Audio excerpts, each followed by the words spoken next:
नमस्कार आदाब दोस्तों, चलिए आज 24 जुलाई देश की बड़ी खबरें हम आपके सामने लेकर के आ गए। सबसे पहली और बड़ी खबर आ रही है दोस्तों, जनसंख्या नियंत्रण कानून को लेकर के मोदी सरकार का बहुत बड़ा ऐलान। अब पूरे देश में जनसंख्या नियंत्रण कानून लागू होगा या नहीं होगा, इसको लेकर के मोदी सरकार की तरफ से बड़ा बयान सामने आया, इसकी भी जानकारी देंगे। वहीं अगली बड़ी खबर में हम आपको बताएंगे दोस्तों कि दैनिक भास्कर और भारत समाचार के बाद एक और मीडिया चैनल के ऊपर अब जो है कार्रवाई शुरू हो गई है। किस तरह से आगे हम आपको इसकी भी जानकारी देंगे। वहीं अगली बड़ी खबर में हम आपको बताएंगे दोस्तों कि मीडिया संस्थानों पर हुई कार्रवाई के खिलाफ पूरे देश में अब विरोध प्रदर्शन शुरू हो गया है। किस तरह से, इस पर भी पूरी अपडेट देंगे। वहीं अगली बड़ी खबर में हम आपको बताएंगे दोस्तों कि देश में कोरोना की वजह से हुई कैजुअलिटी के मामले पर जिस तरह से ऑक्सीजन विवाद छिड़ा हुआ है, सरकार कह रही कि ऑक्सीजन की वजह से एक भी कैजुअलिटी नहीं हुई है।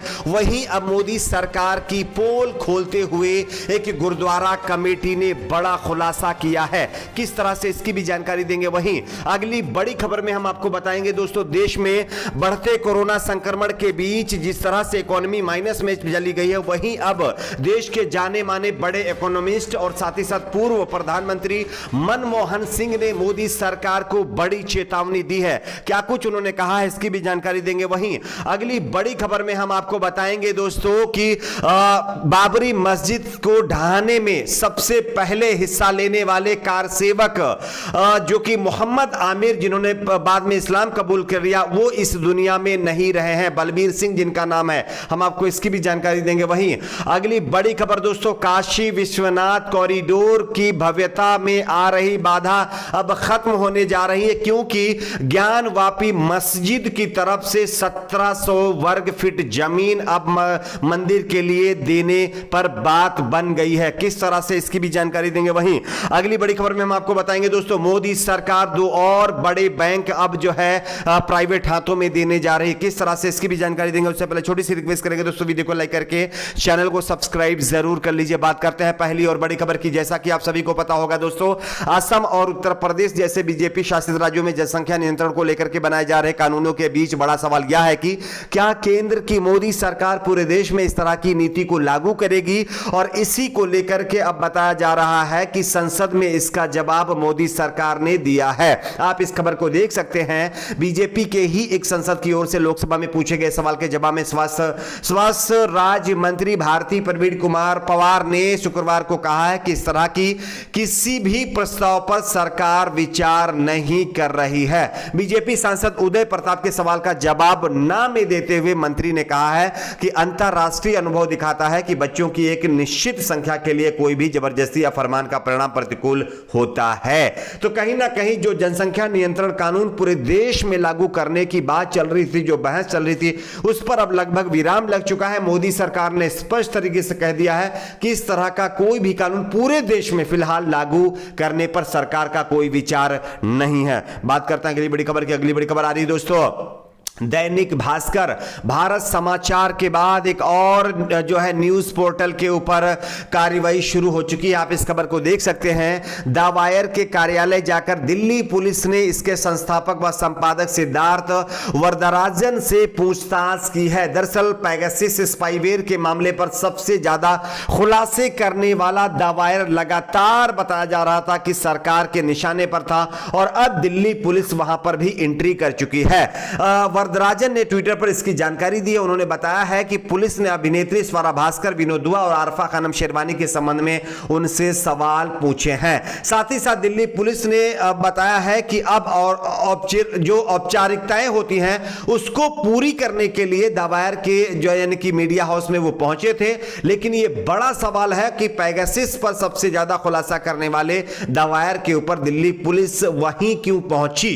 तो कहीं ना कहीं द वायर के ऊपर भी अब कार्रवाई शुरू हो चुकी। बात करते हैं अगली बड़ी खबर की। अगली बड़ी खबर आ रही दोस्तों, मीडिया संस्थानों पर हुई कार्रवाई के खिलाफ पूरे देश में आम आदमी पार्टी का मोदी सरकार के खिलाफ प्रदर्शन शुरू हो गया। आप इस खबर को देख सकते हैं। बताया जा रहा है कि मीडिया संस्थानों पर आयकर विभाग की ओर से की गई कार्रवाई के विरोध में शुक्रवार को आम आदमी पार्टी के कार्यकर्ताओं ने कलेक्ट्रेट में प्रदर्शन किया है। इस दौरान राज्यपाल को संबोधित मांग पत्र प्रशासनिक अधिकारी को सौंपा है। आम आदमी पार्टी के जिला महासचिव आलोक श्रीवास्तव ने कहा है कि इस देश में मोदी सरकार की और से पत्रकारों की जासूसी करवाना, सरकार की चापलूसी न करने और सरकारी तंत्र की नाकामियां उजागर करने पर मीडिया के दफ्तरों पर छापे डलवाना यह दर्शाता है कि मोदी सरकार हर मोर्चे पर विफल है और कमियों को छिपाने के लिए यह कार्रवाई कर रही है। इसी के लिए हम आज सड़कों पर उतरे हैं और मोदी सरकार के खिलाफ मोर्चा खोल करके प्रदर्शन कर रहे हैं।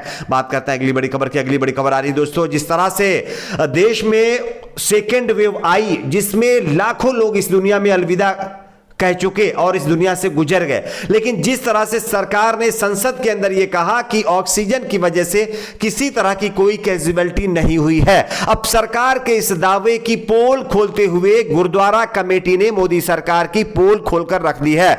आप इस खबर को देख सकते हैं। कोरोना की दूसरी लहर में लाखों लोग ऑक्सीजन के अभाव से इस दुनिया से चले गए, लेकिन केंद्र की नरेंद्र मोदी सरकार का मानना है कि ऑक्सीजन के अभाव में किसी की भी कैजुअलिटी नहीं हुई है। केंद्र सरकार के इस बयान के बाद देश के हजारों लोगों को ऑक्सीजन मुहैया कराने वाले सिख समुदाय और गुरुद्वारा प्रबंधक कमेटी के लोग जो है हैरान हैं। यूपी के गाजियाबाद के इंदिरापुरम स्थित गुरुद्वारे के योगदान को शायद ही कोई भुला पाए। हजारों हजार लोग जिनके परिवार के सदस्य ऑक्सीजन के अभाव में जिंदगी और मौत से जूझ रहे थे, उनको सबसे ज्यादा ऑक्सीजन यहीं से मुहैया कराई गई।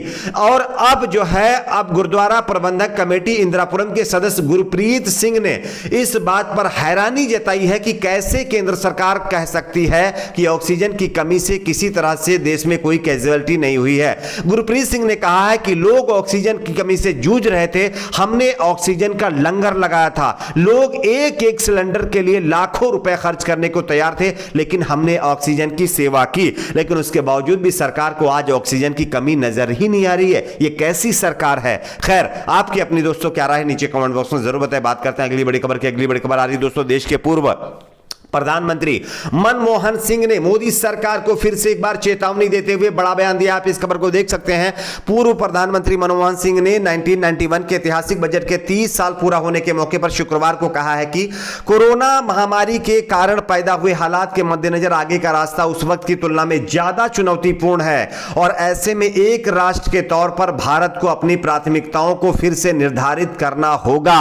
साथ ही साथ उन्होंने यह भी बताया है कि अगर आज सरकार ने ठीक से काम नहीं किया तो आने वाले दिनों में एक बड़ी त्रासदी हमको झेलनी पड़ सकती है। लेकिन सरकार क्या है, सरकार को इन सारी चीजों पर काम करने की बजाय मीडिया के ऊपर छापे डलवाना, पेगासस स्पाईवेयर के जरिए जासूसी करवाना, ऐसे सब काम करने अच्छे लगते हैं। खैर, ऐसा आरोप सरकार के ऊपर लग रहा है। बात करते हैं अगली बड़ी खबर की। अगली बड़ी खबर आ रही है दोस्तों, बाबरी मस्जिद को ढहाने में सबसे ज्यादा हिस्सा लेने वाले कार सेवक बलबीर सिंह उर्फ जो है मोहम्मद आमिर इस दुनिया में नहीं रहे हैं। आप इस खबर को देख सकते हैं। जानकारी के मुताबिक संघ के नेता की पुराने शहर के हाफिज बाबा नगर इलाके में उनके आवास पर संदिग्ध रूप में वो इस दुनिया में नहीं रहे हैं। ये बड़ी खबर आ रही है हैदराबाद से। सामने बात करते हैं अगली बड़ी खबर की। अगली बड़ी खबर आ रही है दोस्तों, काशी विश्वनाथ कॉरिडोर की भव्यता में आ रही बाधा दूर होने जा रही है। ज्ञानव्यापी मस्जिद की तरफ से अब जो है काशी विश्वनाथ कॉरिडोर मंदिर के लिए